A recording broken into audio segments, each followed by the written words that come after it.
Good morning to those participants joining us in North America.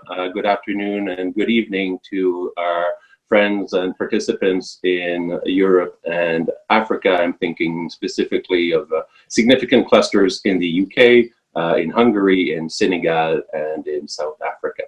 Bonjour à tous, je m'appelle Sébastien Beaulieu, je suis ambassadeur du Canada au Sénégal et coprésident associé du Forum de Victoria. My name is Sébastien Beaulieu. I'm the associate co-chair of the Victoria Forum and Canada's ambassador to Senegal. The Victoria Forum is a great partnership between the University of Victoria and the Senate of Canada, and today's event is presented to you in partnership with C40 and the Victoria Foundation. C'est un beau partenariat qu'on a avec le Sénat du Canada et l'Université de Victoria. Et aujourd'hui, l'événement, le webinaire, vous est présenté en partenariat avec le groupe, l'organisation C40 et la Fondation Victoria. This is the second webinar that we're organizing as part of a bi-weekly series. We'll have the forthcoming agenda at the end of this great exchange and conversation. And I'll turn it over now to Sudhir Nair, the co-champion, co-organizer of today's event. Il me fait plaisir maintenant de passer la parole au Dr. Sudhir Nair, co-champion, co-organisateur du séminaire d'aujourd'hui. Over to you, Sudhir. Thank you, Ambassador. Hello, everyone. My name is Sudhir Nair. I'm a faculty member here at the Gustafson School of Business at the University of Victoria in beautiful Victoria, British Columbia, on the west coast of Canada. I am also a track chair for economic divides at the Victoria Forum, as you just heard, along with David Miller, who you will hear from shortly as he's a panelist in this webinar. It might come as a surprise to some of you that a business school faculty member is speaking to inequality issues. However, for us at the Gustafson School of Business, this is not ancillary to what we do, but rather is central. A key aspiration of ours is that we develop responsible leaders for a better world. We take this aspiration to heart, and it is imbued in everything that we do. Today's webinar is then a continuation of that aspiration, and our hope is that we develop actionable material that will help leaders of today and the future help us all build a better world. The vantage point of cities is of particular interest as it brings together issues that have intersections and points of congruence, whether it be environmental, social, or economic divides, and how these issues are perceived by people when channeled through the media.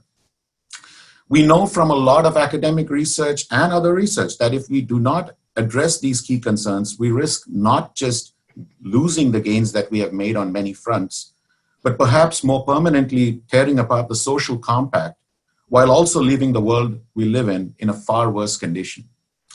It is therefore a personal honor for me to be involved with this webinar today, both as an academic, but also as a citizen of the world.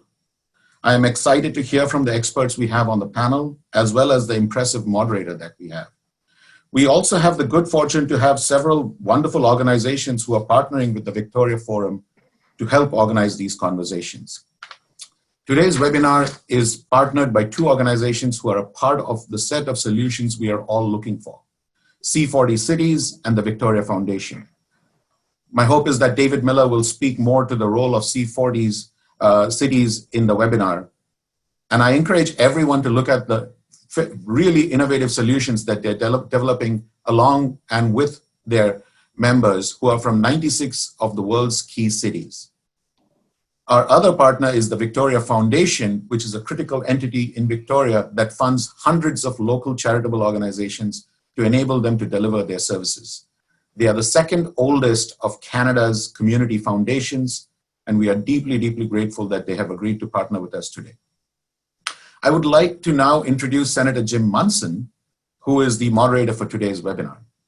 Senator Munson is best known to Canadians as a trusted journalist and communications advisor. He has reported on current affairs for more than 30 years, most notably as a bureau chief and foreign correspondent for CTV News. His reporting touched upon events around the globe, from Belfast to Beijing, including the first Gulf War, the assassination of Indira Gandhi, and the Tiananmen Square massacre. At home, he covered the FLQ crisis in Quebec and later in Ottawa, every Canadian government and federal elections from 1974 onwards. Senator Munson was twice nominated for a Gemini Award in recognition of excellence in journalism.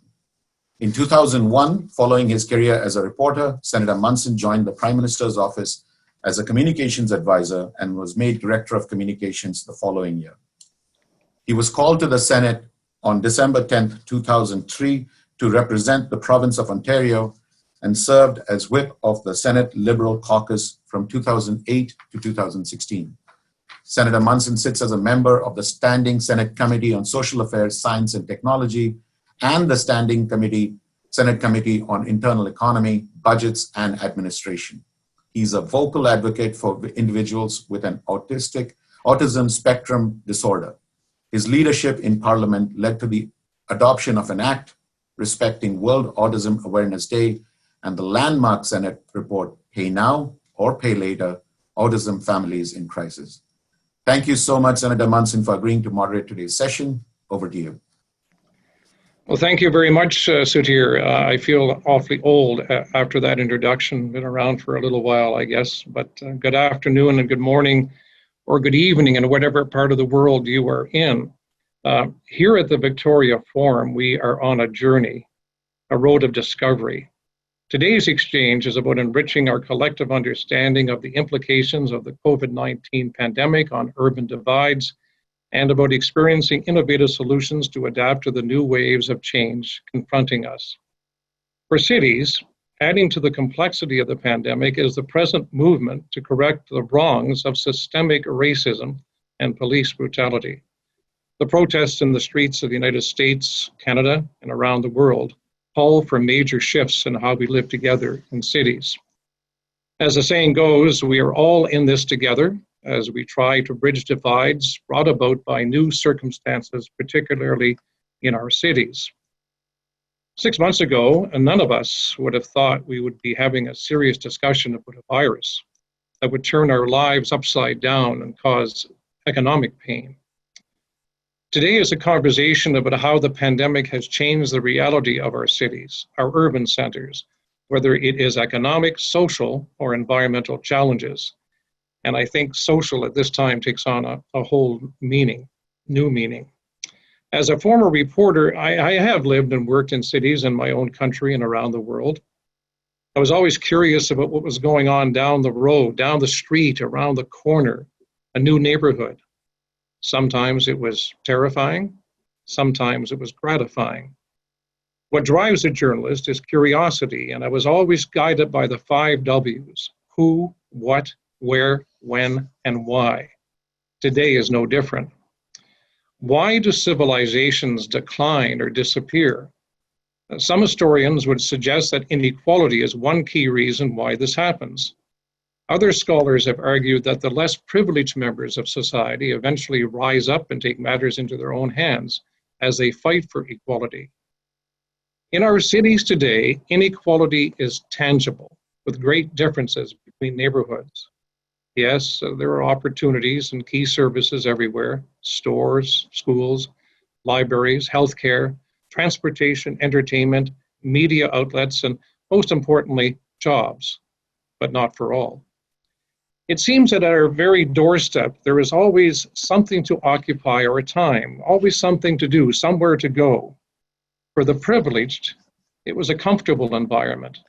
For the less privileged, while there were services, it was living on a street, in my view, to nowhere. Immigrants face problems in adapting and finding work, and then no matter how good the intentions of many, there is racism, sexism, and parochialism. The pandemic has highlighted the fragile environment in which we live. The pandemic has pulled down the curtain on the levels of inequities in our society, particularly in our cities. So as we live in isolation, and before we get to the panelists, I am curious, how can and should cities respond to this immense challenge imposed by the pandemic? Will it lead to new solutions in how we deal with the environment, the social inequities, and the economic disparities in our cities?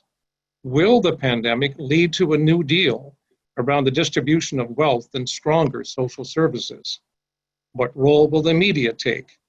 And on a personal level, what about those with disabilities? 1 in 5 Canadians have a disability, the majority of whom can't find a job, and I suspect it's the same around the world.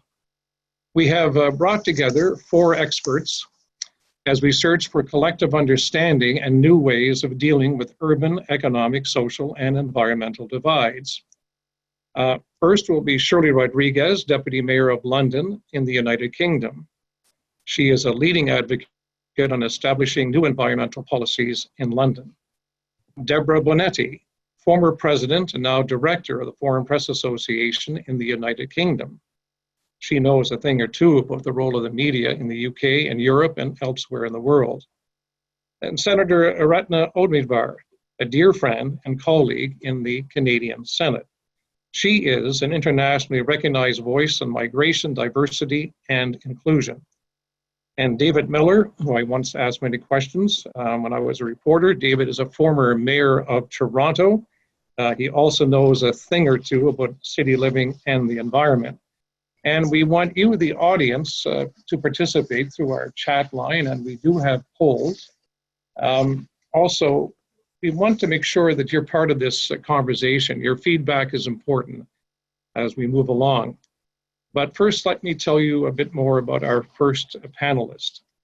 Shirley Rodriguez was appointed as Deputy Mayor for Environment and Energy in October 2016.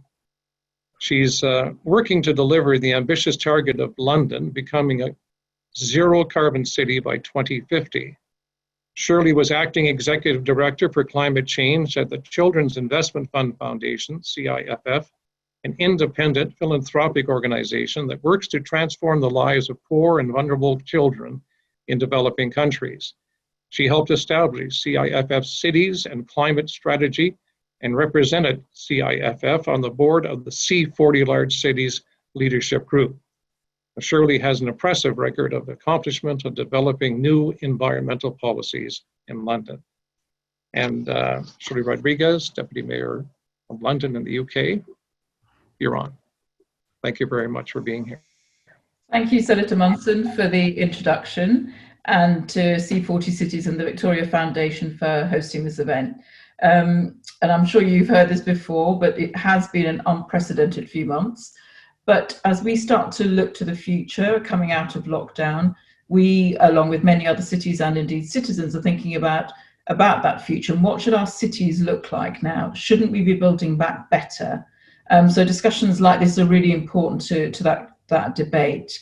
And what I'm going to do is talk a little bit about the challenges facing London, how they've been exacerbated by COVID-19, but also how that's prompted, as we look to recovery, a renewed drive to tackle the climate emergency, eradicate air pollution, but also tackle the inequalities that COVID-19 has exposed even more.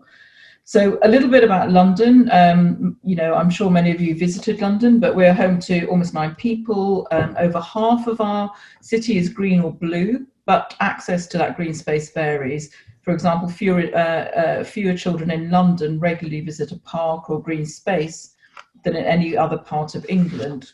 And that's more true of Black and minority ethnic children. We peaked our carbon emissions in London, but we still have a lot more to do. For example, our consumption-based emissions are 3 times that of the consumption-based emissions of C40 cities in Africa or Southeast Asia. And since the Mayor of London, Sadiq Khan, was elected 4 years ago, we've made huge strides in tackling our air pollution. That's been cut by almost a half in central London. But still, over 2 million Londoners and 400,000 children live in areas of illegally polluted air. And we have some of the worst insulated homes in the UK, with over 11% of the population living in fuel poverty. And some of our city areas have the highest level of fuel poverty of any district in England. But the Mayor has seen and recognised this and has set a very ambitious vision for what London should be doing on the environment in his environment strategy. We've set out a number of detailed plans and programmes with targets. We want to make London a zero carbon city, a zero waste city, and have a zero emission transport network. And we want to make sure that over half of London is green and blue. But in setting that strategy, we looked at a whole host of issues, including the barriers to implementation. And one of those was the very strong relationship between deprivation, ethnicity, and environmental characteristics. For example, Londoners living in the most deprived areas are on average exposed to concentrations of NO2 25% higher than those living in the least deprived areas. In terms of public open space, we have areas where people have very limited access, people living more than 400 meters from a public open space. And again, these tend to be in the areas where development is densest and in areas of deprivation. And of course, these areas, unfortunately, are likely to have a higher proportion of BAME populations. So we've been setting policies and programs to address these issues, and we've been working on these for the last few years. And we've made good progress in trying to roll back some of the sort of deficits in these issues. But what the COVID pandemic has brought to wider attention is these inequalities, and in fact, it has exacerbated some of them. So in terms of some of the achievements in London, on air quality, for example, we've introduced the world's first and a C40 award winner of the ultra-low emission zone in London. And this was to tackle the very toxic air pollution in London. Even before London lockdown had started, the Mayor's air quality programme had reduced roadside nitrogen dioxide pollution by 44%, which is a massive change in just about a year. And this has massive impacts on our health and saves the NHS something in the order of £5 billion over 30 years. And importantly, will avoid 1 million hospital admissions. So really a solution that is very immediate and very easy to do, politically quite sensitive, but has massive effects. But in London, as I've said, currently more deprived Londoners are exposed to a quarter more pollution than the least deprived. But these measures that the Mayor is introducing will reduce this proportion by 70% by 2030. And by 2050, the impact of the Mayor's air quality policies are predicted to result in almost 300,000 less cases of serious disease, such as lung cancer, from pollution. And on climate change, the Mayor was one of the first UK political leaders, and London the first global megacity to declare a climate emergency. We've released one of the world's first zero carbon city plans, compatible with the Paris Agreement. But key to that are a number of policies, but particularly one is a retrofit programme, which not only looks to reduce carbon from our housing stock, but will also lower fuel bills and ensure more healthy homes for the residents. And again, this programme is targeted at those most in need. And on green infrastructure, our green spaces and trees, we've recognised the climate and ecological emergencies that face the world, and they need to be tackled in tandem. But again, this is an equalities issue. I've already mentioned the sort of lack of, for some people, the lack of access to open space. 1 in 5 Londoners have no access to a garden. And BAME Londoners and those living in more deprived neighbourhoods are more likely to have poorer access to those high quality green spaces. But the Mayor has been working very hard to try and reduce that. We've been planting lots of trees, we've been investing lots of funding into this, over £13 million in greening our capital, and we've delivered something in the order of 300 hectares of improvements. But we need to do much more and address these inequalities. It's going to be part of the work that we're doing to address a green recovery for London. So I've said that COVID-19 has highlighted the problems and the inequalities in London. It's highlighted the weaknesses and vulnerabilities in economies and healthcare systems across the globe. And it's really shown how ill-prepared we all are for the physical shocks of such, of these pandemics. And we've seen how expensive the remedying this, dealing with transition, and now coming out into recovery. So this really underlines the cost of failing to build resilience into our systems.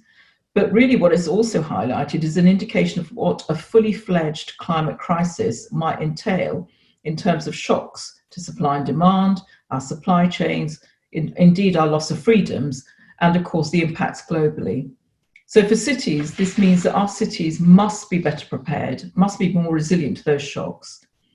And in particular, we know that factors such as age and health and ethnicity have increases our vulnerability to diseases and to shocks.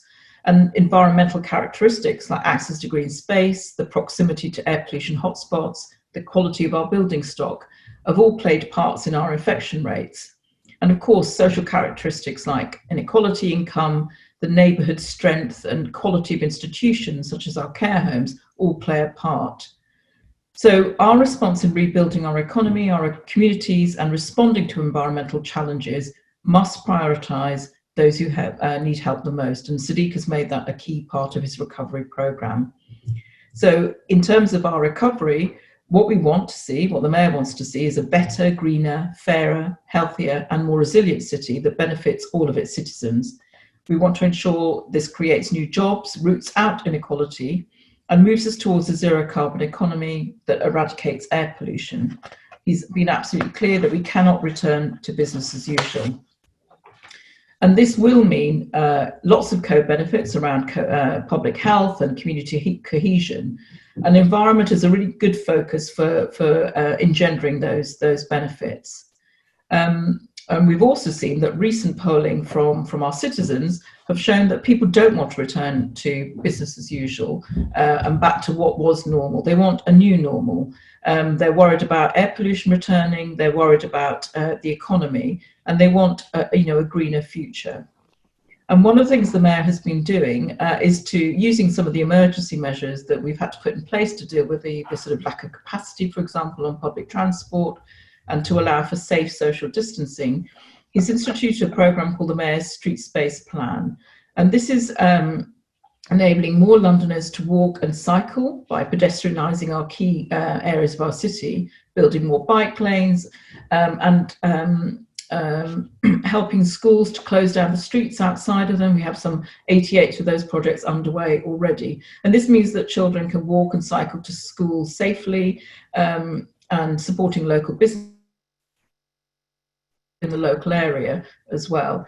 And this helps build neighbourhoods and more social cohesion. And we want to make this a legacy issue. So whilst these are emergency measures bringing as a response to COVID, we want to make sure these are locked into the future, which will then enable us to capitalise on those environmental benefits and reduce environmental inequalities. And this will build on the programmes that I've mentioned before, like ULEZ and the Green Infrastructure programmes, and indeed the retrofit programmes. And critically, we're working very closely with our communities, businesses, but also our NGOs and our communities to understand what they want to see and where they want to see this. We're using mapping and research and polling to make sure that our funding and our priorities are absolutely right, and really focusing on addressing those areas of inequality and reducing those areas of inequality. So embedding a green recovery approach will lead to permanent changes that allow a better future and better cities. But we need everybody to work on this, from local authorities to stakeholders, businesses, citizens, and of course, governments. We need, and I'm sure cities will say this, other cities too, more powers and more funding to allow mayors and citizens to get on with improving their cities. COVID has really exposed the existing inequalities that were there already, exacerbated them, as I've said, in some parts. But we have an opportunity now as we build our recovery, a green recovery, to really address and reduce those inequalities. We have many solutions. C40 has a knowledge database full of those. We have lots of experiences from around the world where we have been copying and following and setting some leadership examples as well, inspiring others. Collectively, we really need to act on this, and urgently. And I'm really looking forward to hearing some of the conversations later about what solutions and priorities that people have. Thank you. Thank you very much, Deputy Mayor. I appreciate it very much. And I'm sure that David Miller will have some points of view on some of the green aspects you've talked about. Having lived in London, there are two faces of London. The one with the green parks, and you take your bike and you're just out there and you feel so comfortable. Then after you finished your bike ride and you go back to your house or home or flat, you go down into the London Tube and you go down into 100 years of history. In the future, and looking for a solution, how do you regulate people going in and social distancing? This has to be a very careful step. Are there plans in dealing with that kind of transportation? There are already, because in terms of coming safely out of lockdown and to enforce the social distancing rules, you know, for in the UK it's a 2-meter distance. That's meant that we can't accommodate the levels of trips and people using the tube before, and our capacity is reduced to about a fifth. And what that means across the whole public transport system, so that means something like 8 million tube journeys, 16 million bus journeys. You know, we have a very good public transport system in London, and the mayor had a very ambitious target of moving to 80% of trips from around 60% pre-lockdown in order to hit our carbon and air pollution targets. So in order to do that, we are saying to people, for the time being, you really have to try and work at home if you can do. And if you can't, you know, walk and cycle, which is why we've introduced that street space program to give more space from the cars, you know, from our you know, the many vehicles that are driving around London, so that people can walk and cycle more, and then allow the capacity that is on the tube for people who aren't able to do that. It is a problem, and this isn't a long-term issue. You know, the way the cities function, the way that we can reduce carbon emissions, we absolutely have to rely on mass transit. So we do need to go back to making that safer, and over time that will help. From I think from Monday, people using the public transport network have to use masks. The government have now listened to Sadiq's call to say that people should use face coverings rather than surgical masks, medical masks. Mm-hmm. And as I've said, try and minimise our journeys to allow the capacity for those who cannot walk or cycle or use alternative forms of travel. Just one other brief question before we go on to Ms. Monetti. I was just thinking of Brexit and post-Brexit. A wee bit of animosity between the UK and other European countries. Does that reflect itself in any way with cities post-pandemic, or is there and will there be a collaborative approach among the European cities? It's very different. The mayor has made it absolutely clear that our European friends and partners are critical. You know, we live in a global world. You know, we've seen the impacts of that, but we've also seen the opportunities. You know, we are a member of C40. We were the founding member, in fact, under Mayor Livingston.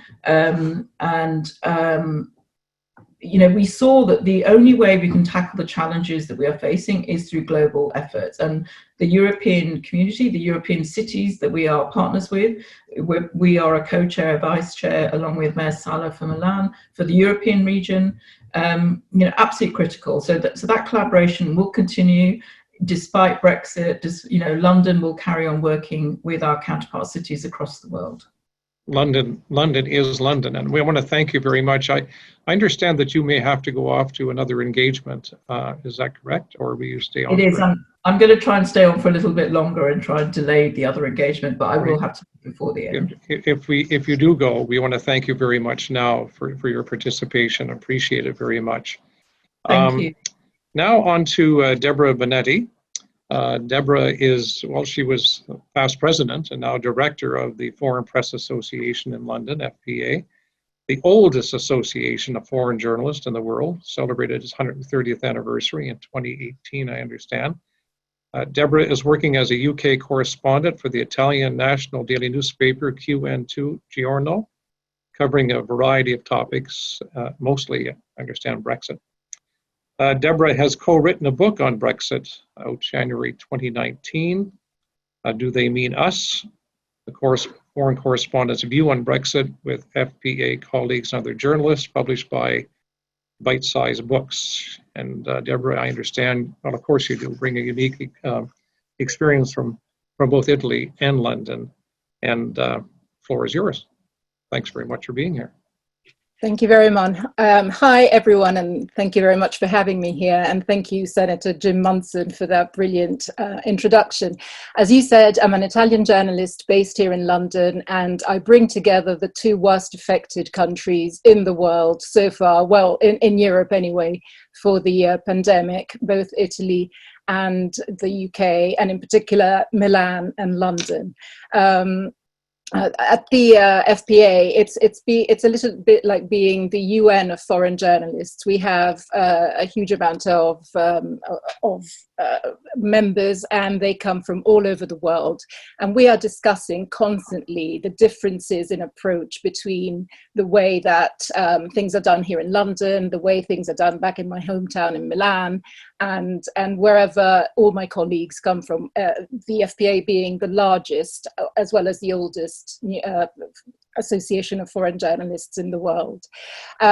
So I find myself here today on a panel with a former mayor and a deputy mayor. So I'm not going to pretend that I can talk much about city development. However, what I'd like to explore today with you and with the audience is a little bit more about the role of the media in a future society post COVID-19. And to that end, if you'd like to help me, I have actually prepared two questions for you. The first one is whether your news consumption has gone up or down during since the start of the pandemic. This means, have you read more? Have you researched more? Have you listened more about have you been active in looking and finding trusty news sources for the pandemic to understand a little bit more since it has erupted into our lives? Or have you cocooned yourself away in your bubble, not wanting to make yourself feel worse by knowing every single little detail? And the second question is a little bit more about perception. And actually, we all know that media freedom is a key to being able to inform and hold power to account. And so I have prepared a list of 5 countries for you and the audience. And I wanted to see which ones you think have the best record in terms of the best environment for media to work in, and therefore the best media freedom record, and which has the worst. And the 5 countries I have, I'm going to list are Ghana in Africa, Italy, Jamaica, the United Kingdom, and the United States. So while you have a look at these questions, and if you can answer them, I'll carry on with a few remarks, and then I'll go back to your answers. So when I first looked at the title of this webinar and I saw Wither Cities, the first thing that actually came to my mind, apart from the obvious where to or what future can we imagine for cities, is actually a little bit of a play on words. And I started thinking about withering in the sense of loss of vigor or loss of life. And I thought, I started thinking about, could our cities in the future start to wither and die in a post-pandemic world? There has been quite a lot of discussion about this in academic institutions and think tanks, among others. And if what we have to look forward to is more pandemics, as many experts are warning us, can our cities, as they now stand, as they are now organized, have passed their peak? And are they on a downward slope? So we all know that our cities have borne the worst of these pandemics. So if you look at New York, it accounts for 15% of all deaths in the United States, despite having a population that accounts for 2%. And London has so far recorded more than 1/5 of all COVID deaths in England and Wales. And my hometown, Milan, and neighboring towns in the region of Lombardy in the north of Italy accounts for a devastating 1/2 of all deaths in Italy due to COVID-19. This is not a surprise, though. Cities are packed with people. The density is huge. We all flock to cities to work, for education, for health, for entertainment, for convenience, and we thrive on human contact. But if physical contact is a danger now, could this mean that the draw of big cities in the future, could it be on the wane? what we all have witnessed during this pandemic is that despite this being a global phenomenon, our desire to belong, to feel part of our local community has grown stronger. So in a way, you could argue that globalization as an economic aspiration is going down. We've also realized how important our work-life balance is, and how where we live is crucial to our well-being. Deputy Mayor Rodriguez was talking about access to gardens, and it is true that living in central London myself right now, I have no access to a personal garden, to a private garden, or to a communal one, actually. So I know exactly how that would have felt if I had had access to green spaces on a regular basis rather than being locked inside. Having, city living is often a trade-off between living in smaller places and having access to an exciting world of opportunity, entertainment, better education, and so on. We give up a lot to live here. Yet, if all this can be taken away because we can't access the same things because of social distancing, because of the way we will have to adapt, could our lifestyles change? Many say they have done already. Real estate experts have registered a spike in demand for properties outside of cities as more and more of us, already preoccupied with our carbon footprint and what we're doing to this planet, are considering a different style of living and maybe moving outside of cities. Personally, I'm quite a happy city dweller, and I don't think I'm going to move anytime soon.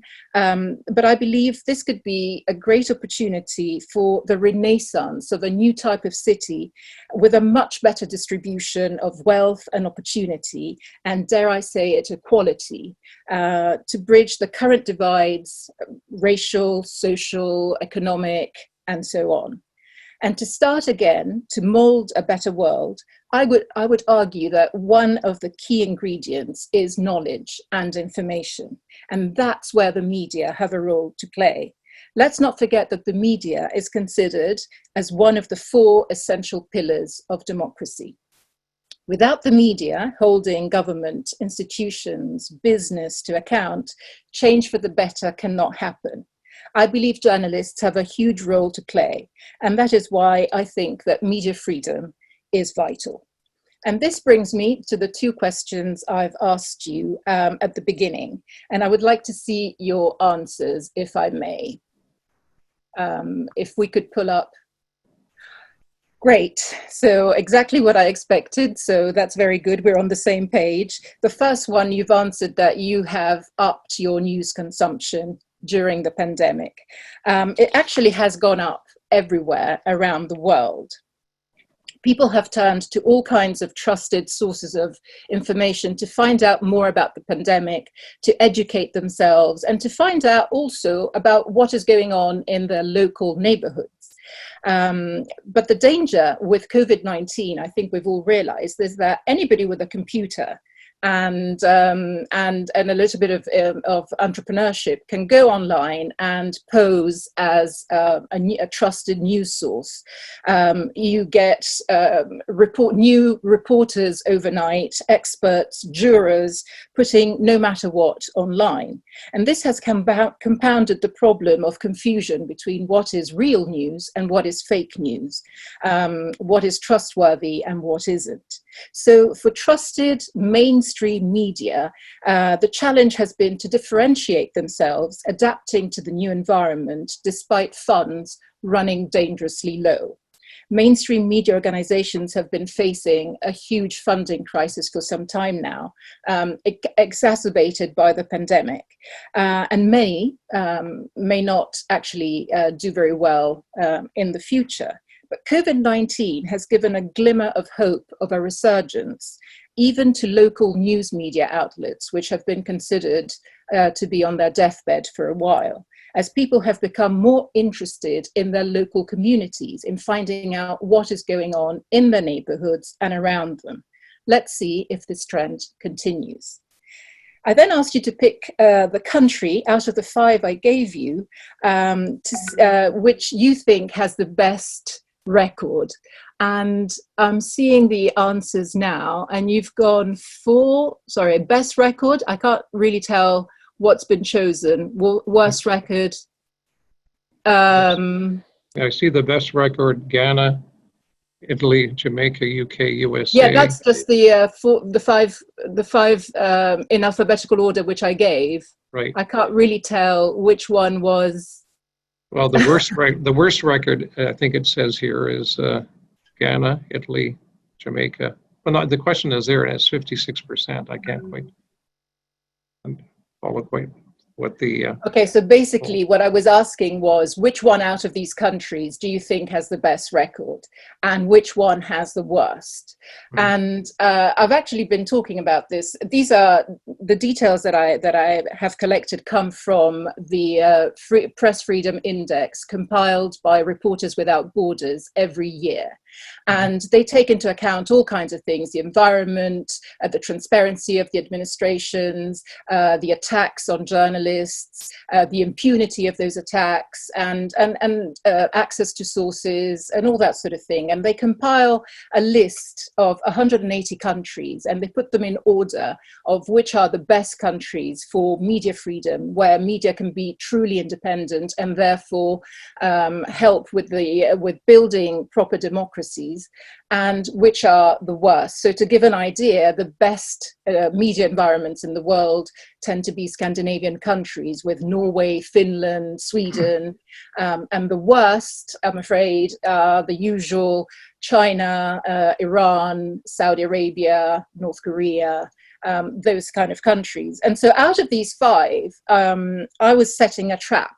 But because apparently not too many people, well, I don't know how it was posed, but out of these five countries, without knowing myself, I would imagine, especially by conversations had with non-colleagues, with people who are not working in the media, loads of people would have imagined that UK and USA would have the best record in terms of media freedom, and maybe Ghana, Jamaica, maybe even Italy are a bit iffy. Right. Actually, the trap that I was setting, and I was excited for the result, and I'm sorry it wasn't clear. Ghana, out of all of those, is Jamaica is number 6 in the world. They have an extraordinary record of respecting independence in the media and media freedom. Journalists are allowed to do their jobs properly. After Jamaica comes Ghana at number 30 in the world, out of those five countries that I've listed there. Then the UK, which is on 35th place in the world, down 2 from last year. And I have quite a lot of stories about how sometimes impossible it is to work here as a foreign journalist, especially. Then Italy at number 41. And then the United States. It's the worst one out of those 5. And of course, we've all seen the scenes of foreign correspondents, but not just, being attacked during some of the recent demonstrations. And the brutality of the police, which a lot of demonstrators were demonstrating against.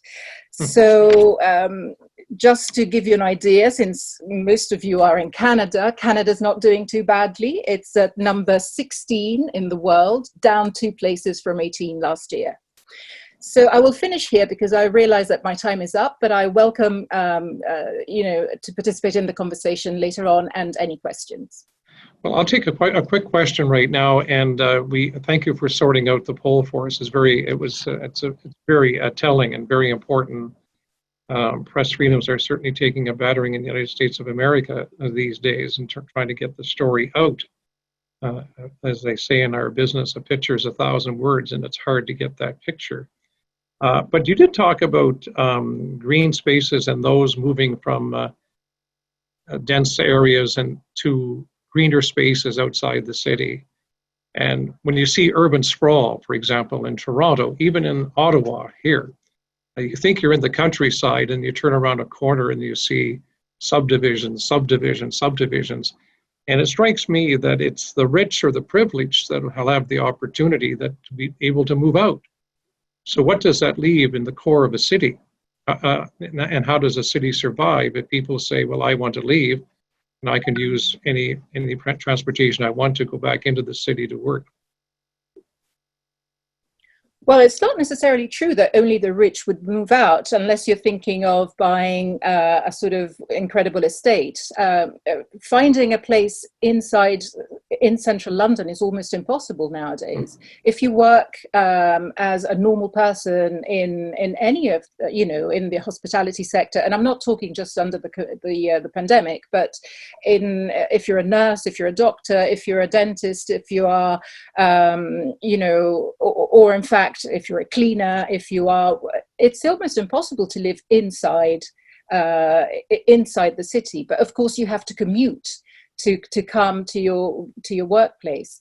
In some cases, finding a space outside, it's not just about how much you would pay for it, given that it's a lot less expensive than finding it inside London, but also seeing if you are one of the people who can work from home, why do you really want to be in the city? I mean, that's one of the main questions that has come out of COVID. We've all realized that maybe, I'm not talking personally, but maybe we don't really need to be in the center of things anymore, especially if we're not getting all the advantages that a city like London, but any city, Milan as well, offers if you live there. If you can't really mix like before, if you can't really access culture and shows and cinemas and maybe even healthcare or schools and everything, what is it that makes you want to stay in a sort of such a densely populated area?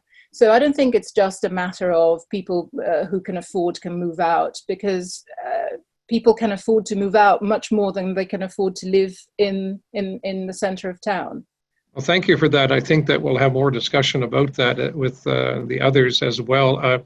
You talked about gardening and having gardens. You may not have a little garden in London to work in, but I've noticed in Canada, more people are planting gardens as a result.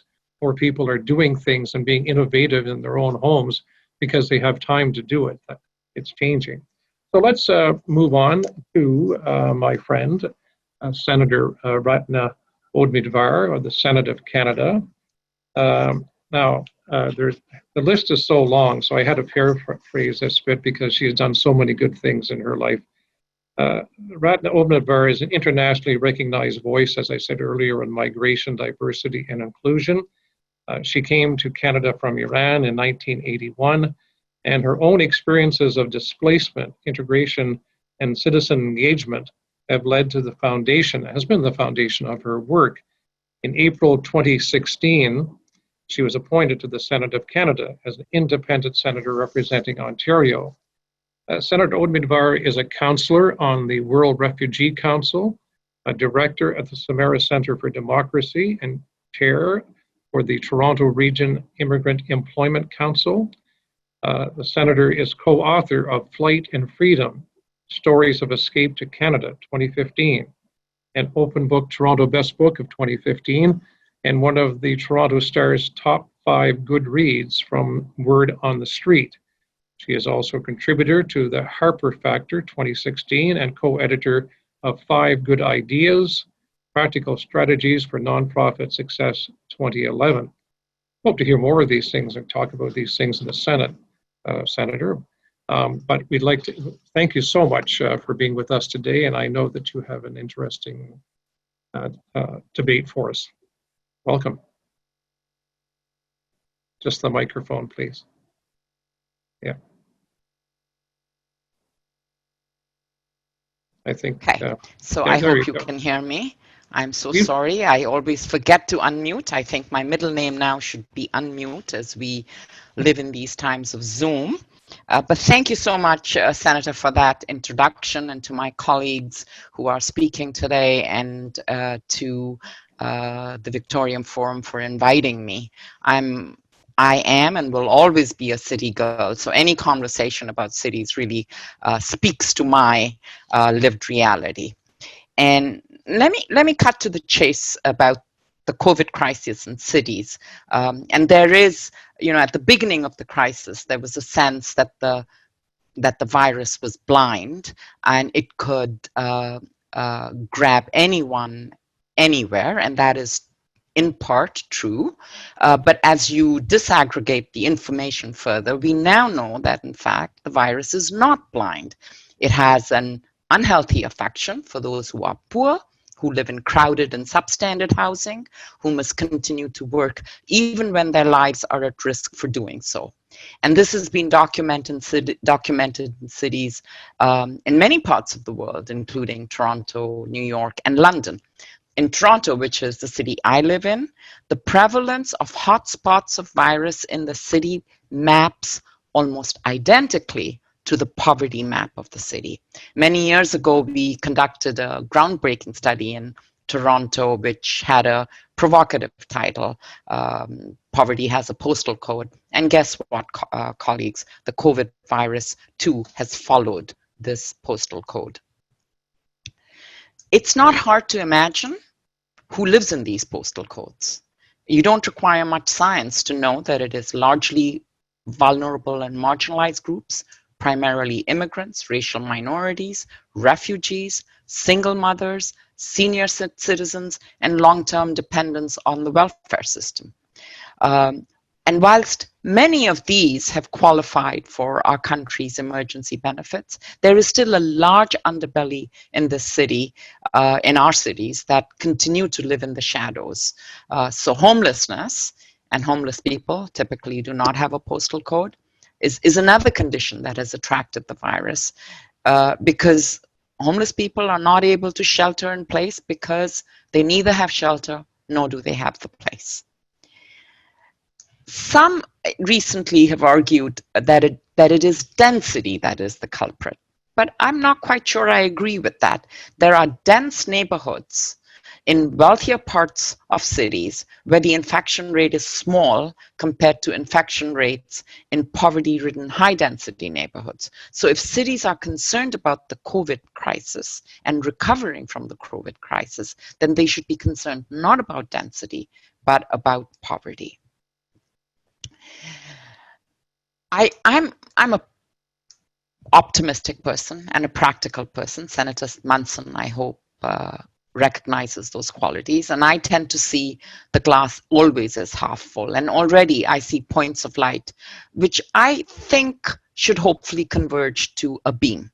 Nothing quite like a crisis to disrupt and innovate. And here is the really hopeful sign that I observe in the city I live in and also in cities across the world. In our urban centers, there is a new appreciation for the work of those who are poor, but who are essential to our economy. They include not only doctors and nurses who are not poor, but also personal support workers in our city who are primarily female and minority, as well as those who sell us groceries, stock the grocery shelves, gas attendants, delivery staff, etc. And many work in more than one job. Most have to travel many long distances. Thus, they put themselves at greater risk of infection. And we are waking up to the fact, I believe, that we need them to keep on working so that we can be safe.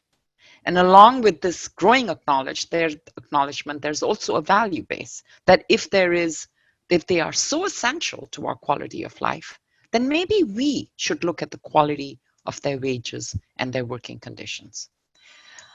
I make reference to this hopeful sign prevalent in cities around the world because I'm a firm believer that cities are really best placed to beg, borrow, and steal good ideas from other cities. It is far, far, far easier for cities to learn and adapt from each other, as we know from the work of C40, than it is for national governments or even provincial governments. And just as cities have led the efforts on climate change without all the drama and fuss that is witnessed on the national and multinational states, cities can quietly go about their business and experiment. So I'm hoping that my messages resonate with city leaders. So I'm going to make a pitch for municipal policies that can lead the way out of this crisis towards greater local prosperity through inclusion. London is a prosperous city, we know that. Toronto is a prosperous city, but there are bubbles of prosperity. And if you live in a prosperous bubble, we know that the bubble will be threatened for all those who live inside the bubble and those who live outside the bubble. So here are some proposals to take away. I like the number 5, so I'm going to give you 5 proposals to think about. So my first proposal is that all cities should implement a local living wage. This is not a new idea. It's already reality in London, Los Angeles, Toronto, Vancouver, Seattle, and more. A local living wage ensures that all municipal workers, all businesses that do business with the municipality, all its subcontractors need to comply with the wage rate, which is typically higher than the national or provincial minimum wage, as the case may be, because of the higher costs of living in a city. So on this question, I have a poll out to you, and I would love to know what you think about cities embracing a local living wage. My second good idea is around the recovery. And I think we all know that part of the recovery will result in infrastructure projects that will be used to kickstart the economy with jobs and investments. We will see more investments in bike lanes, public transportation, community centers, skating rinks, maybe even long-term care homes, etc. So here's an opportunity for cities to get a double, I would say triple win from these investments by ensuring that all public infrastructure agreements include community benefit agreements.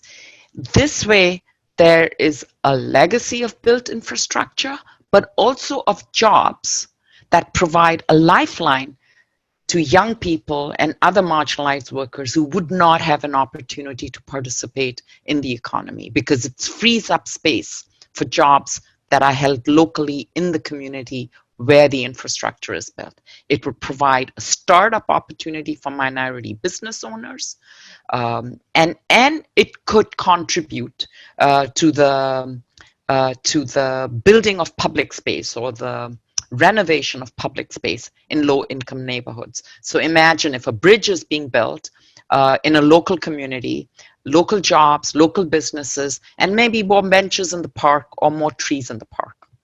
So my third idea, which will have a poll attached to it, it's coming soon, is around the collection of race-based data on a wide range of issues following the principles and the social determinants of health, because we all know what gets measured, gets noted, it gets acted on. There are individual cities like the city of Toronto that are collecting data on race and the COVID crisis. But I'm wondering if cities would come together, possibly through C40 or a similar body, to develop common standards for data across participating cities. In this way, comparisons can be made and solutions can be amplified. If inclusion is the biggest challenge holding cities back from shared prosperity, a data set of 100+ cities or even more could be a very powerful tool for comparison, action, evaluation, and replication. And there's a poll coming about this, so I'd like to know what you think about this idea. My fourth good idea is about governance. You know, no city governs itself in the absence of politics. And what strikes me, though, and this may not be true of London, but it is certainly true of cities in Canada, that even in the most diverse cities in Canada, the number of minorities who are city councillors is abysmally low. Mississauga, which is a suburban city close to Toronto, fastest growing city in our country, the highest known number of racialized minorities, and one city councillor who is a minority.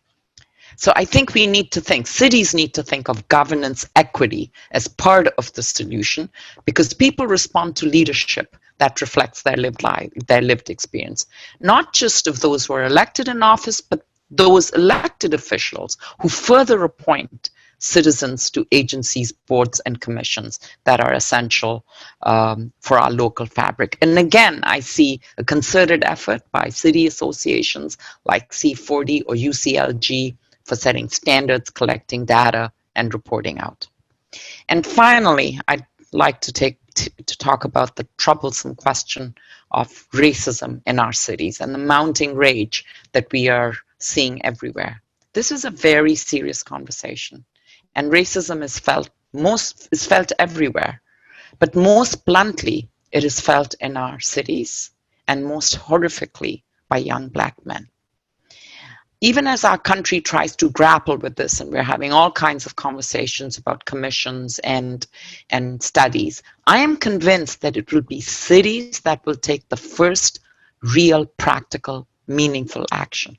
Perhaps they will decide it is not the police that should be responding to a 911 call. It is local government that will decide this. And regardless which way this conversation goes, this is very much a local issue. And given the innovation of cities, I predict that it will be cities that will be leading the path to change and to dealing with the crisis of racism.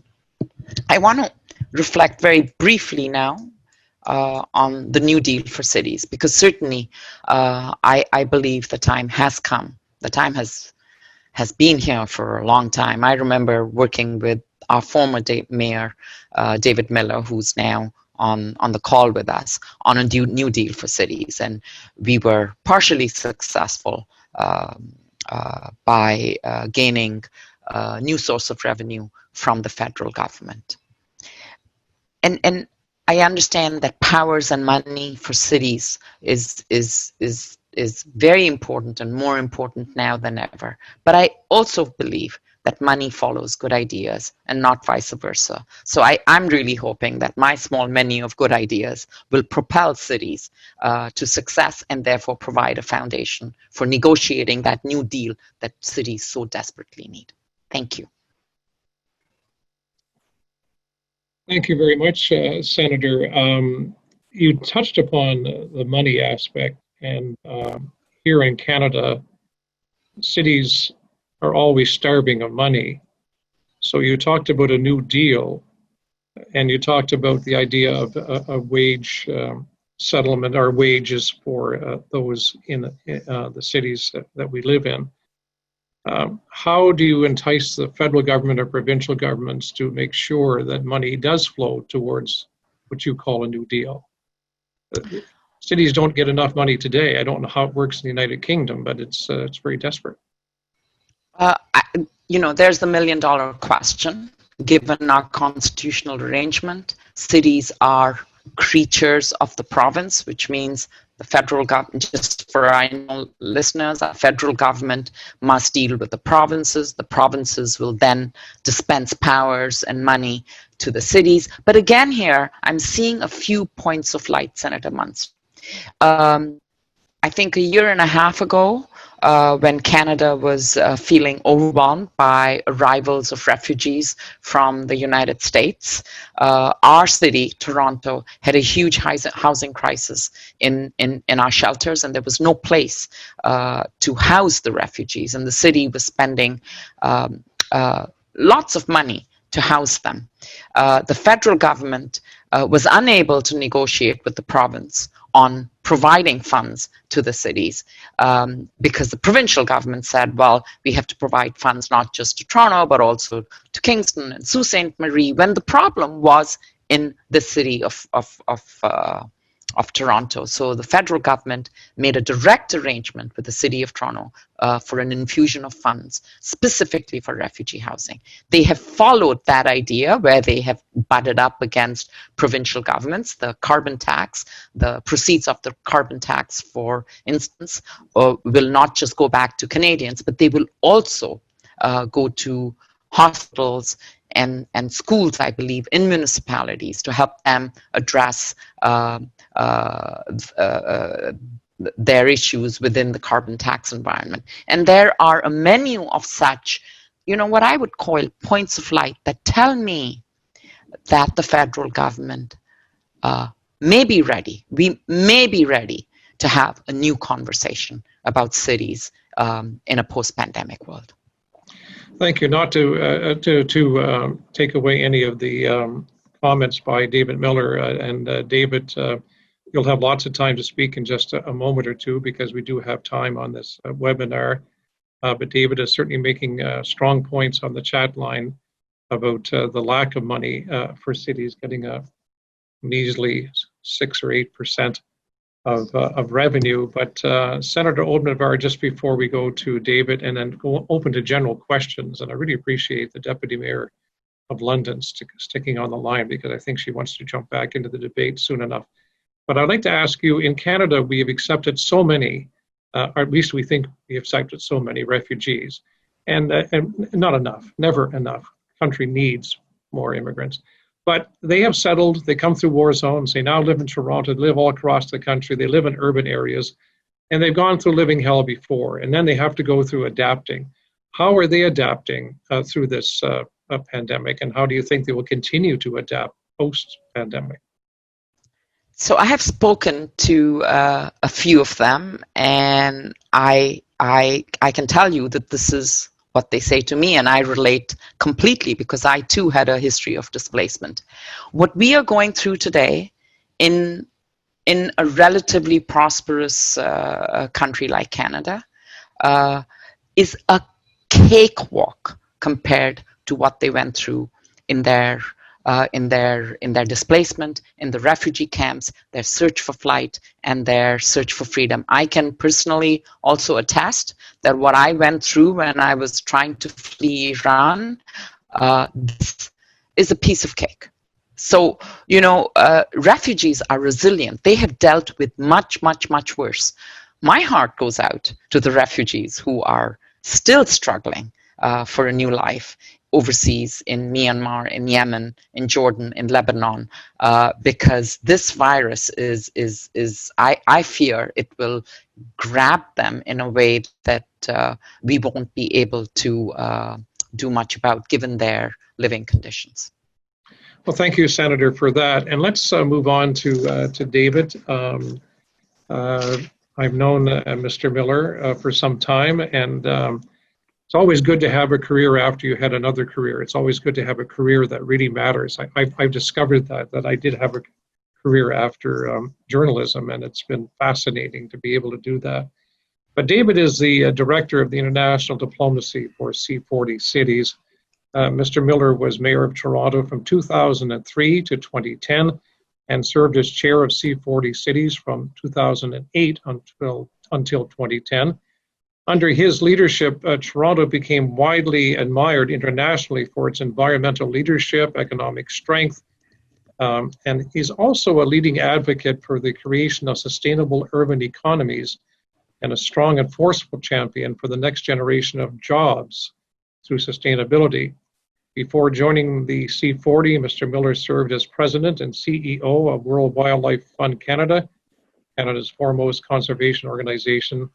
And David Miller is a Harvard-trained economist and professionally a lawyer. And you have never stopped working. And I think the world appreciates that, and I think people who live in cities appreciate that. I think the whole concept of C40, and from what Shirley Rodriguez talked about, I think way back when Ken Livingstone in London was fiery and firing up the whole idea of climate change and the environment. So welcome to the forum. Thanks very much, Senator, and congratulations on your multiple careers as well.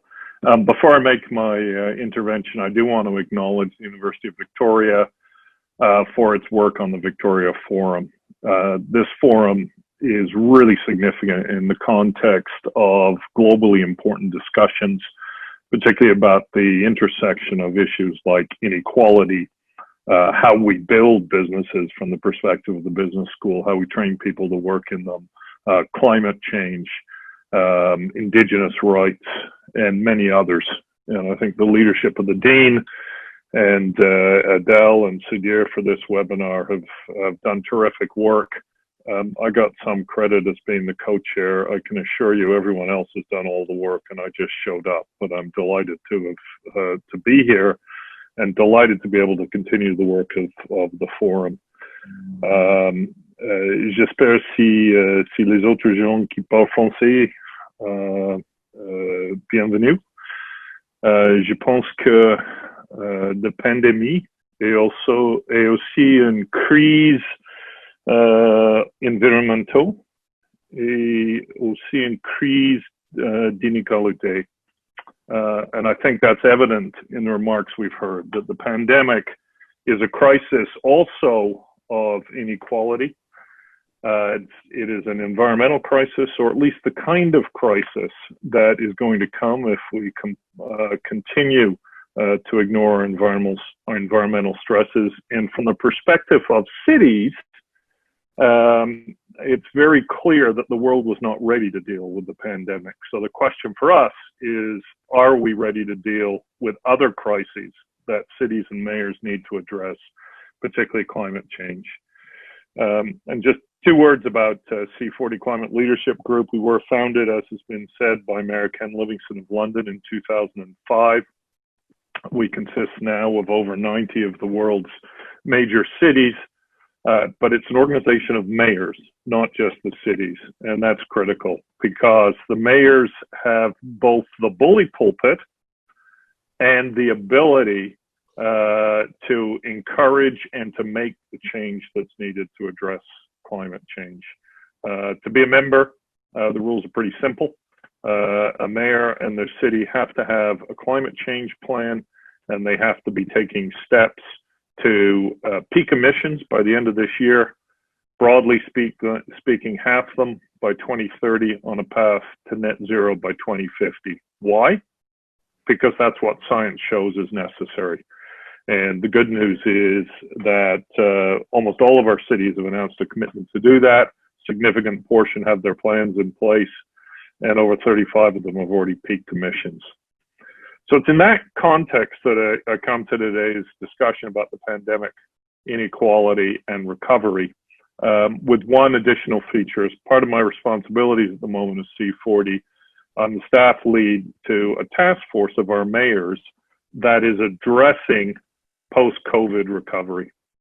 And their principles, I'll try to put in the chat box later if I can, their principles that they've established are really significant, and I encourage people to read them. Essentially, they say that the recovery needs to ensure it's done in a way to prevent future crises, so it must be low carbon, and it must address the unequal impacts of COVID, and we've heard eloquently today about those impacts, but it's very clear that low-income people living in dense communities or working in places that are very dense, like meat plants, like in Canada, seniors' homes that have had terrible tragedies, predominantly from my perspective because of the working conditions and the backgrounds of the workers, who are often from racialized and marginalized communities and work 2 or 3 jobs in order to put food on the table. And mayors have recognized these conditions and are putting in place plans and programs to address them in their recovery. We heard from Deborah a little bit about globalization going down, and I agree with her. And I think actually what we're going to see is a recovery of urban areas and thriving cities as opposed to people leaving them, because the counterweight to globalization is localization. And another couple of comments of our colleagues, but certainly Deputy Mayor Rodriguez speaks to the kind of recovery that London is trying to lead that is consistent with the principles of the Mayor's Task Force because of the leadership of their superb Mayor, Mayor Khan. And I would like to really emphasize the Senator's point that it's about poverty, not density. That's where we're seeing the real impact of COVID, together with other indicators of inequality, like exclusion from the mainstream because of racial, ethnic, or immigration status. So what are our cities doing? I thought I could just highlight very briefly a few examples of how they're building a recovery that is equitable, low carbon, and sustainable. And in addition, how they are thinking about how national governments need to support that. And I'll try to do that in a couple of minutes because I recognize time is short and there needs to be time for questions. So the first question, of course, is from a city perspective, what do you need to do to ensure that you have a low carbon sustainable future? And simply put, you have to address issues of transportation, buildings, waste management, and how you generate electricity. And if you do those things in a low carbon way, you will achieve the kind of goals that Deputy Mayor Rodriguez mentioned, that London's very aggressive goals around reduction of carbon emissions. And of course, you get a necessary benefit in air quality as well, particularly when you address transportation. So in that context, C40 cities are doing very significant work on these issues and related issues in order to address the COVID recovery and to do it in a low carbon way. One of the issues is food. You know, food often is thrown away, appears in our waste stream. Sometimes in global north countries, we don't think about this nearly enough. We talk about food deserts in our cities. Well, there are significant global challenges. The mayor of Quezon City, her biggest concern is her population going to have enough to eat if there's a second wave? So she has rezoned land within the city to allow for farming. They're actually bringing food, and I suppose this builds on the gardening comments from earlier, but bringing food production right into the city to address a short-term challenge, but will have very significant long-term benefits from health, from equity, and also from carbon emissions. And we're seeing similar in the global south, similar kinds of initiatives, really creative. Freetown, for example, water is a huge issue.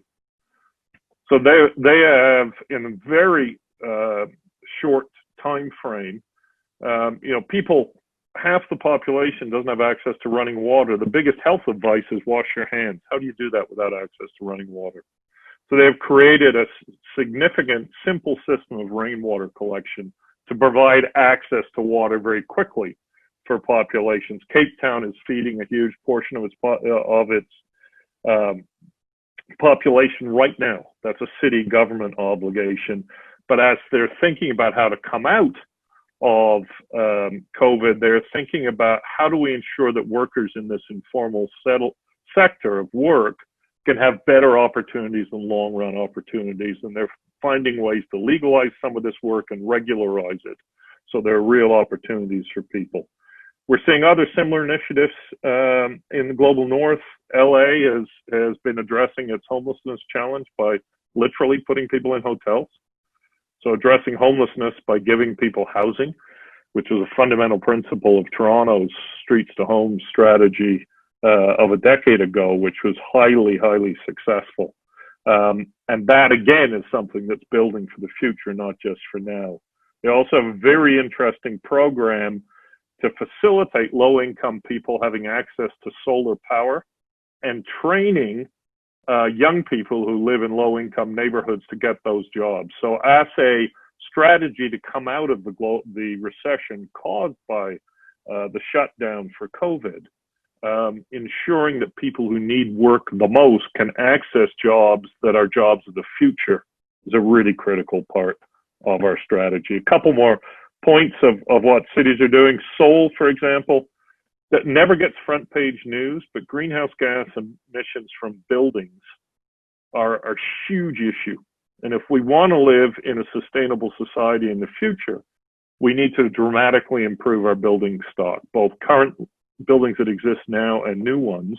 And Seoul, as part of its strategy to come out of COVID, has an extensive energy retrofit program in buildings, which is a huge job creator in the construction sector. Typically, those are good, decently paid jobs with benefits. It's a good time to do it because buildings aren't as full as they were because people are working from home, particularly commercial buildings, and gives a massive opportunity to dramatically lower greenhouse gases. Finally, many cities around the world, and Shirley spoke to London, Paris, Milan, Montreal, Vancouver, are repurposing street space for active transportation, people to walk and cycle. And that's an immediate response to COVID. It's also a potential future response to help the cities become places that create far less carbon from the transportation. And it also has equity implications. If we can build cities where people can get around easily without having to own a car, then we address some of the equity challenges for people living in expensive cities in places like North America and Europe. Much more to talk about amongst many cities of the world, but I think I've used up my time. The point I really wanted to make is that mayors are actively thinking about how to address an economic recovery from COVID in a way that creates jobs for those who need it the most, addresses the equity issues that have been so starkly revealed by the impact of the pandemic, and also is done in a low carbon way. So we don't recover from this crisis in a way that starts the next one. Their leadership is inspiring because it's real and it's happening today. Look forward to people's questions. Thank you, Senator Munson, for the time. Thank you very much, David, for this. And when you're talking about this and you see our behaviors have changed and you see that city streets have closed here in the city of Ottawa, for example, a section along the canal or beside the canal, the street has been closed and people are walking and breathing and people are having a real good time. And to me, it has to be a permanent resolution, not something to say, okay, we made you happy, we've opened up the streets for a month or two, but somehow, somewhere, we should be able to continue to do this. We don't have a lot of time, but I want to make sure all of our panelists get in for final remarks. But we've been forced to make changes in our lives, and oil consumption is down by a third. Just curious, what other changes can we make that would impact climate change? And whoever would like to start, please do. Maybe David, you're very much into the climate change field. Well, I think I'm happy to defer to Deputy Mayor Rodriguez first, if she's ready, or go, Senator. Yeah, thanks for that, David. On apart from transport, building emissions, and I think David mentioned commercial buildings, and I also mentioned in my remarks our homes. You know, massive, especially in the UK, what we call leaky homes. They're very poorly insulated, so they leak heat, wasted heat, masses. You know, so we're overheating our homes, producing carbon emissions. So if we could deal with that insulation both in our homes and our commercial buildings, it would make a big difference.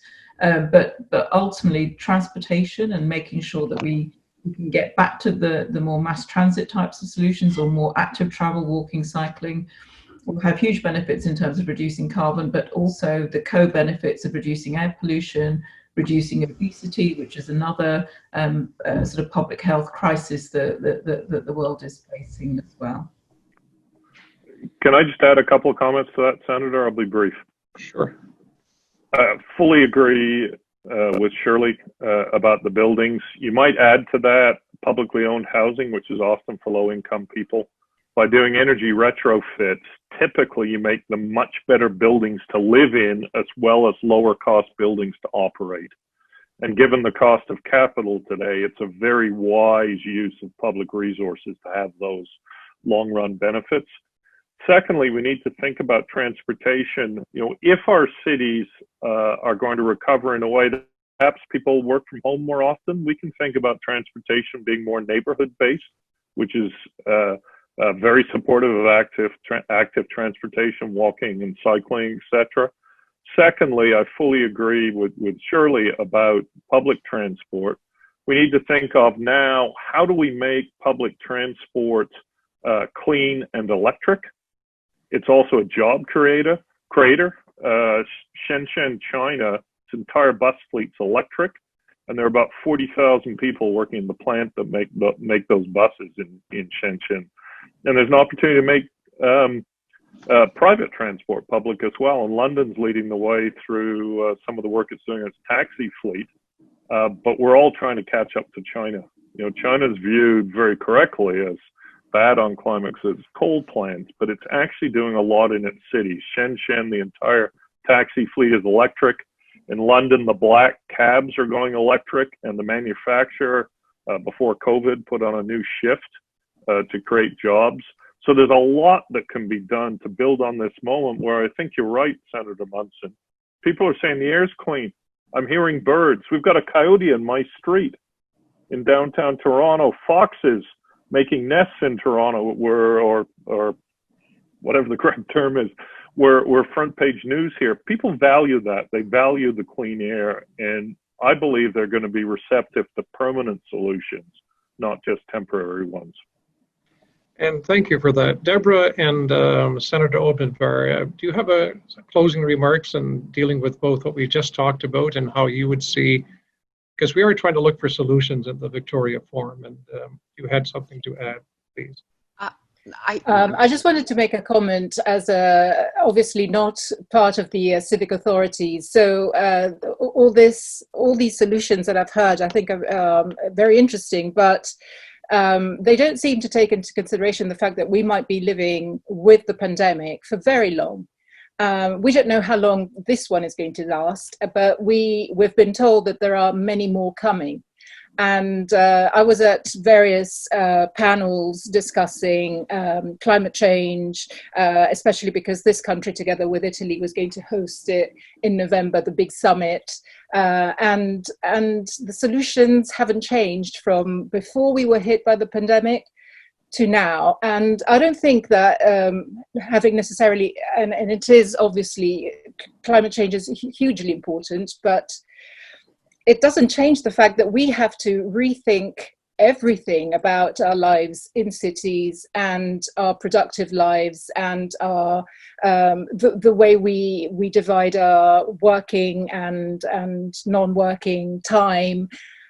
Everything has to be rethought, I think, and not just, okay, when the pandemic's over, let's start turning this more green, because I personally don't believe that that's going to make the difference that we need, even though it's a huge good step. So yay. In London, actually, at the moment, because people don't really want to use the transport because of social distancing and everything, we're seeing kind of gridlock on the streets. And I'm not sure about the clean air where it is, because I haven't sort of seen much evidence of that. So there's lots to think about. In terms of media, I would just like to say, if you, if the audience, if people out there do not support media outlets that they trust and that they know who do a proper job and, you know, who lead in investigating and holding power to account and being there and being informed and going out and finding the news, especially there's always some story to find which is in clear contrast to what our politicians tell us. If they don't support us by buying papers, by paying their license for the TVs and all that sort of thing, then this is going to disappear. And I would make a call to action for that. Support your local media, especially support your media in general, because that is the way that you can contribute and know that you help in keeping a healthy democracy. Thank you so much for that. Quick closing remarks from the Senator, from Shirley, and from David, please. Thank you, Senator Munson. I'll just make an observation about the unintended outcomes and the positive outcomes of the crisis, and an observation that may lead to further insights on what cities can do on climate change. There is, David talked about foxes in his neighborhood. We've seen rabbits and geese that we haven't seen for years. And I think people appreciate these new expressions or these fresh expressions of being grounded in nature and in clean air. But there is another phenomena, and that is the cohesiveness of local communities. We've had to hunker down, and who have we talked to while we've been isolated? To our neighbors across the street. And so I think there is an opportunity to leverage this new local cohesion, which is really based on the need for human interaction, the need to socialize with people, and to leverage this through city-led initiatives to create the kind of local results on climate change that the mayor and Shirley were talking about. And I think in general, I have viewed that you know, one would have thought that the strains of cohesion, that cohesion would have been significantly strained in our cities and our countries on this as a result of this pandemic. I've actually observed the opposite, where people have come together either online or in person as they could, and to create connections and to have a sense of solidarity. And I think that's what I see the most. There is a sense of solidarity that can be leveraged by governments, by civil society leaders, by institutions in different ways. So I certainly hope to see this solidarity continue. I'm you know, obviously listening to Deborah, concerned about her statement that, you know, it's not just this crisis. We're going to be living through many, many, many other crises. Well, if that's the case, then lessons learned on what worked and what needs to be amplified are really, really important. Thank you, Senator, and Deputy Mayor, and then David, and I'll wrap up with a few words before we go to Adele at the Victoria Forum. Shirley. Oh, is Shirley still there? Yes, yeah, no, I've just posted a note on the chat just to say, just to all of you, I'm really pleased to have been invited to share what we're doing in London, and to be absolutely clear, you know, the inequalities that I talked about in London, you know, aren't unique to London, but to many cities. But I think what the mayor is saying, we recognise them, we had recognised them, we want to make sure that they're addressed. And when we talk about a green recovery, I think we all know that we're not going to back to normal, and that we are facing future shocks and pandemics, but climate shocks and other shocks as well. So we need to make sure our cities are resilient. And when we talk about a green recovery, what we're trying to say is not that we're going to just tap on a few sort of green things to make things look better. It's a fundamentally different way of how cities and citizens live. And the principles that we've signed up to, the C40 principles, are very clear. They talk about resilience, they talk about fairness, reducing inequalities, providing jobs for people who weren't recognised as the people who were integral to our society. But we now know the pandemic has shown us how important people are who are on low income or marginalised.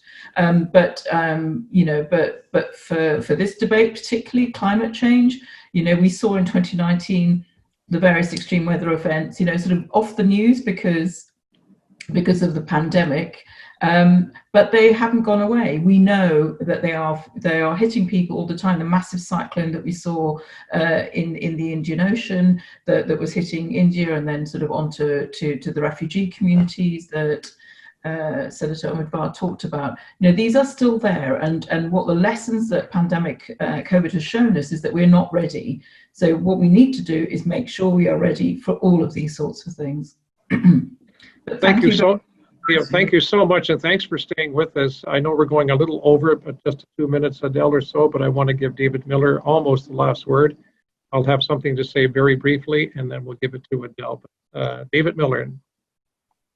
Thanks, Senator. I think it's been a terrific discussion. I do very much respect the role of the media, Deborah. I think it's critical at this moment, and people have seen that. But that's also part of a really significant change. And I think Senator Omidvar got it right. There's this different sense of solidarity. And I believe that people expect a recovery from the pandemic to address what they've seen in the pandemic, which is real injustice. it's been really evident that who's at risk, those who aren't powerful or those who are older and therefore also not powerful. And that sense of solidarity is what we have to keep and nurture. And that same sense of solidarity leads to the kind of conclusions that Shirley spoke to about what's possible around steps to address not only economic recovery from COVID, but do it in a way that ensures we're building a sustainable future. Otherwise, we'll be doing the same thing to recover from massive wildfires that we saw in Australia and Los Angeles, and huge floods that we've seen in places like Houston. They've had 3 500-year floods in 5 years. And that's not sustainable. And that sense of solidarity is the most important thing that we have that we can build on. And it's not clear that it will remain. But with the right leadership of the right mayors that's inclusive and equitable and smart, it's possible for it to remain. And those mayors are in a position to ensure that national governments recognize this, make the right investments, invest in a clean kind of recovery that's equitable, not going back to the way it was. And I believe people want that. That's what the polls say. That's what our mayors say. That's what you hear. The real question is, can we deliver it? And I certainly hope so. Well, thank you to all of you. And leadership is so important. I'm just thinking in conclusion, in a post-pandemic world, the Victoria Forum serves as a place of innovative ideas for leaders to guide the urgent changes. The challenges of equality, fairness, and a sustainable future for our planet requires us to coalesce around foundational principles. In his column on June the 9th in the New York Times, Thomas Friedman writes of his native Minneapolis and refers to the tectonic events taking place in America's streets. He speaks of the need to renegotiate America's guiding principle, out of many, one. It is a call to inclusion, a call to unity in a country and countries rendered fragile by polarization. And in Canada, it also applies. It is a call to innovation, creativity, and renewal. And with that, I will throw it back to Adele for the last word. And I want to tell you again how much I appreciate this conversation today. Adele? Yeah, thank you very much, Senator, and thank you very much for the panel. What it is really amazing to hear you speaking to these different issues, and this is his warrant for a continuation. And I think the idea is maybe to continue the conversation with you, and between now and November, we can put together maybe a working group around maybe what are the initiatives and solutions that we need maybe to move forward. So my name is Adel Gitouni. I am the Associate Co-Chair of the Victoria Forum. I have the pleasure to coordinate these webinars. So merci beaucoup. It was a very informative discussion, so I'm not going to keep you here for long. So I have a few things that I would like to share with you. Donc le Forum de Victoria, l'idée c'est de développer des solutions pour un meilleur monde pour tous. Et je veux rappeler, étant donné qu'est-ce qui se passe aux États-Unis et Black Lives Matter, these are excerpts from the 2017 report of the Victoria Forum.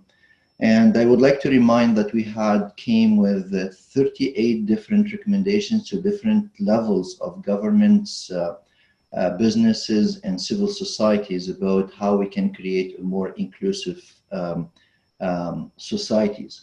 And as you can see, even in 2017, we have recognized that inclusion, it's a journey, and it's about creating a socio-economic system that cares for everyone and everything. And that is really very important. And human rights should be part of all the policies and the solutions that we need to develop together. So I encourage you to go back and review that report. So thank you very much for this exciting panel. I think you made it clear to all how important cities are, and as we are becoming more and more urban around the world. So cities, they are taking more and more responsibilities, and I think it's really important to rethink the role of cities, especially with what is going on with the pandemic. So thank you for this enlightening and very constructive conversation. Kudos to Sudhir and David for their leadership on putting together this webinar. And thanks to our partnership and the Victoria Forum, we're trying actually to build these kind of network of partners from around the world, so we can really move things together. And this kind of connectiveness and togetherness is fundamental to everything that we do in the Victoria Forum. We're trying to go away from the blaming game, and we're trying to build constructive partnerships, because no one owns the solution space. I think we are in it all together. So that is one of the fundamental principles that we're trying to develop moving forward. J'ai le plaisir d'annoncer les prochains webinaires, et comme vous voyez, on est en train de monter une série de webinaires pour préparer la conversation pour le forum de Victoria, le Virtual Forum qui va avoir lieu en novembre. Le prochain webinaire, c'est sur le racisme systémique et les inégalités durant la pandémie. Et les champions, c'est Ruth Mojid, qui est le project manager de Victoria Forum, et Carol Ann Hilton. She's leading a lot of work around indigenous inclusiveness and economic development. The power of sports to heal social disruption, and this is organized in collaboration with the Commonwealth Games Federation. And sport is a very good networker and bridger for societies, but you can see with this social distancing, with the pandemic, a lot of people, and especially privileged people and youth, lost that ability to use sport to connect. So we will hear a very powerful conversation around the power of sports and some initiatives that we're dealing there. So the leaders are former Chief Eva Hill, former Chief of the Six Nations, and Mr. David Gruvenberg, the CEO of the Commonwealth Games Federation. On July 23rd, on aura un webinaire sur la confiance dans les institutions internationales et une discussion sur le multilatéralisme après la pandémie.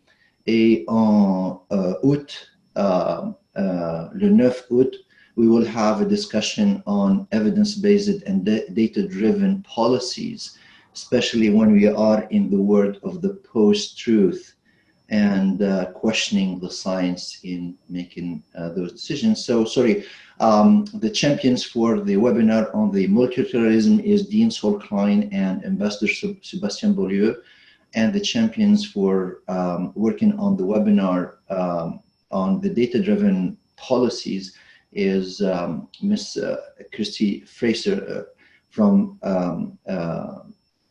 the Institute on Climate Solutions, and Thomas Homer Dixon also has his Institute on Environmental Changes here in Victoria. So all these webinars are jointly hosted by the Senate of Canada and the University of Victoria, and supported by our partners. So thanks to TELUS and Vancity for supporting us. And I would like to finish with these call to action. So one is this idea, and this is again these things that we have already talked about in 2017 that are very pertinent today. So one is to embrace the identities, and these different identities are a strength and not weakness. On doit questionner l'ancienne normalité. Donc, lorsqu'on parle de revenir à la normale, quelle normale qu'on veut et quels sont les éléments de la normale qu'on veut changer. There are a lot of people and voices being not heard. So, for example, Senator Munson, we talked about the people with disabilities in this pandemic and after the pandemic, and people have lost their kind of support during the pandemic. So, what we should do about them and how we can help. And then I added the last one coming from Deborah about how to support your trusted local media. This concludes today's Victoria Forum webinar. Thank you all for attending and joining the conversation. Have a great day.